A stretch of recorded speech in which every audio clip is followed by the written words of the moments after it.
Գյուրջան Կասկադ, հասանելի բնակարաններ 65 ամիս մարման ժամկետով։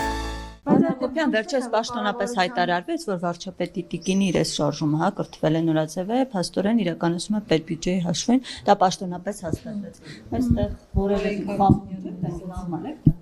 Անկեղծ ասած ես տեղակ չեմ ինչ միջոցների հաշվին է դա տեղի ունեցել։ Մենք եկամուտներ ենք հավաքագրում կամ ապահովում ենք հարկվճարողների կողմից մուտքը մեր պետական բյուջե, ծախսային ծրագրերով չենք զբաղվում։ Դրա համար տեղակ չեմ ինչ ծախսերի մասին է խոսքը։ Իսկ կառավարության դիմաց հավաքված քաղաքացիների մի րոպե հերթով։ Դուք մի քիչ առաջ հարց տվեցիք, հիմա լսենք գործընկերը չէ, հետո վերադառնանք ձեզ։ Թեք ասացիք եւ վստահաբար այցելում եք եկեղեցի։ Դուք երբ որ եկեղեցի եք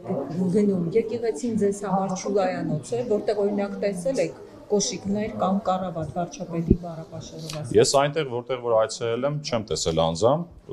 եթե նման արտահայտություններ են եղել, ենթադրաբար ինչ որ տեղերում ինչ որ բաներ են նկատվել, դրա համար է այդ արտահայտությունը եղել, բայց ելի եմ ասում, դա իմ մեկնաբանության հարցը չի։ Կառավարության զբաղվող տնօրենները նրանք դժգոհություններ ունեն, ասում են, որ հարկերի բարձրացումը դժվարացրել է իրենց կյանքը։ Այս դեպքում այս խնդիրներն ինչպես է լուծվելու, որովհետև փոքր եւ միջին ձեռնարկատերերը ասում են, որ շուտով փակվելու է մեր տնտեսությունը։ Ենթադրում շրջանառության հարկի փոփոխությունների մասին եք խոսում։ Այո, տևական ակցիաներ տեղի ունեցան, ես ինքս անձամբ բոլորի հետ էլ հանդիպել եմ, տարբեր ակցիաների ներկայացուցիչների հետ հանդիպել ենք, բացատրել ենք, ավելին ասեմ, տեսեք ինչն է հիմնական խնդիրը։ Հիմնական խնդիրը նա է, որ մարդիկ անհանգստանում են փաստաթղթավորել իրենց վաճառքները եւ իրենց ձեռքբերումները եւ ավելի շատ նախընտրում են մնալ ստվերում եւ ավելի մեծ եկամուտներ ստանալ այլ հավասար պայմաններում։ Հիմա մենք ինչ արեցինք, կառավարությունը ընդառաջ քայլ արեց, ասեց,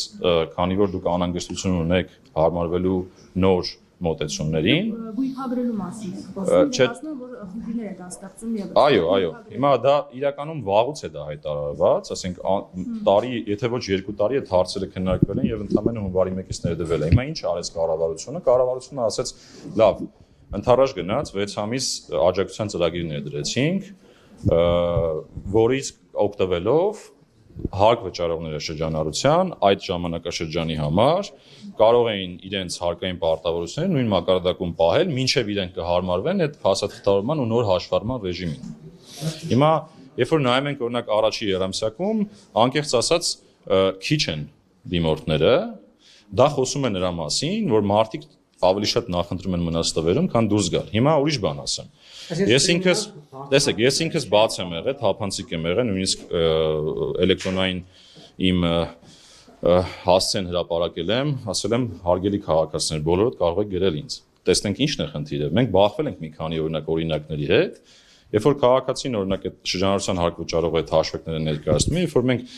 այդ թվերի հիման վրա նայում ենք, թե ինչ է իրականում տեղի ունենում, շատերը ուղղակի չեն հասկանում, որ օրինակ այս նույն համակարգի պայմաններում իրենց հարկը կարող է նույնիսկ նվազել։ Իսկ բարձրացումների դեպքում էլ շատ չնչին բարձրացումներ են։ Հետևաբար խոսել նրա մասին, որ հարկերը բարձրացել են, կարծեմ տեղին չէ։ Ստեղ ուղղակի նոր փաստաթղթավորման, գույքագրման ռեժիմի հարմարվելու հարց է, որը կարծում եմ բոլորս ենք ուզում։ Մենք չենք ուզում, որ ստվերում մնան գործարքները։ Իսկ ստվերում մնալու դեպքում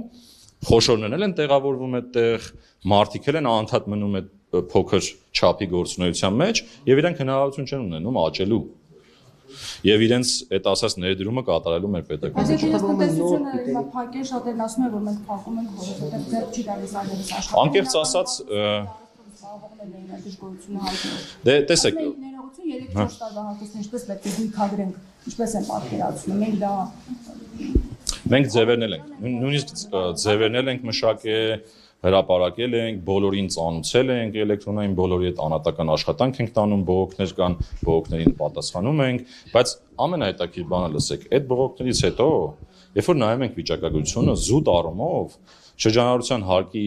համակարգում տնտեսվարների քանակը աճել է։ Հետևաբար այդ խոսակցություններն էլ են ավելի շատ նորից էլի ասեմ իմ ասած տրամաբանության մեջ, որ իրանք պետք է կարողանան հարմարվել այս նոր ռեժիմին հաստատավորման։ Պարոն Հակոբյան,